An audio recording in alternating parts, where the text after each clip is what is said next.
माय बाप अगर महकै छै तऽ हुनकर सम्पत्ति किया नहि महकै छै, ई नहि समझमे आबि रहल अइ। माय बाप अगर महकै छै तऽ हुनकर सम्पत्ति किया नहि महकै छनि।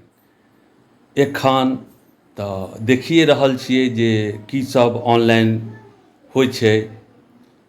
एखन किछु धियापुताके देखै छियनि जे गाँव शहरसँ आबि कऽ जमीनके सरियाबऽमे लागल छथिन, लेकिन माता पिता जिनका घरमे वृद्ध छथिन ओ अगर फोनो माता पिता करै छथिन जे हौ चलि आबऽ तऽ ओ नहि अबै छथिन।